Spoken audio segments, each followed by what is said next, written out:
హరిహర వీరమల్లు ప్రమోషన్లో పవన్ కళ్యాణ్ చెప్పిన విషయాల్లో ఒక్కటి హైలైట్ చేస్తున్నా. అది కోహినూరు వజ్రం భారతదేశాంది అయినా కూడా అది తెలుగు ప్రజల సొత్తు అని చాలా మందికి తెలియదు. పైగా చాలా పుస్తకాల్లో గోల్కొండ ప్రాంతంలో దొరికిందని రాస్తూ ఉంటారు. అందులో ఏమాత్రం నిజం లేదు. కోహినూరు వజ్రం పుట్టింది కృష్ణా గుంటూరు జిల్లాల సరిహద్దు ప్రాంత నదీ తీరంలోని కొల్లూరు గనిలో అని లండన్లోని రాయల్ హిస్టారికల్ సొసైటీ చాలా క్లియర్గా చెప్తోంది.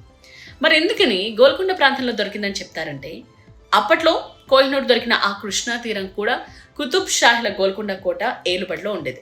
సో మొదటి గోల్కొండ ప్రధాని మీర్ జుమ్లాన్ చేరింది. ఆ తర్వాత షాజహాన్, నాదిర్ షా, అహ్మద్ షా, రంజిత్ సింగ్, దిలీప్ సింగ్, చివరగా బ్రిటిష్ మహారాణి కిరీటాన్ని చేరింది.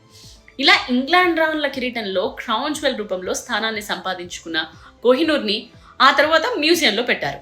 కోహినూర్ తమదే అని భారత ప్రభుత్వం ఇంగ్లాండ్కు ఎన్నోసార్లు వర్తమానం పంపింది. 2010లో అప్పటి యూకే ప్రధాని డేవిడ్ కామెరన్ ఒక మాట అన్నారు. ఒకవేళ భారత్కు కోహినూర్ తిరిగి ఇవ్వాల్సి వస్తే చాలా దేశాలకు చాలా తిరిగి ఇవ్వాల్సి ఉంటుంది. అప్పుడు బ్రిటిష్ మ్యూజియం మొత్తం ఖాళీ అయిపోతుంది అని చమత్కరించారు. అంటే బ్రిటిష్ మ్యూజియంలో ఉన్నదంతా దోచుకుని తెచ్చుకున్నదే అని చెప్పేశారు.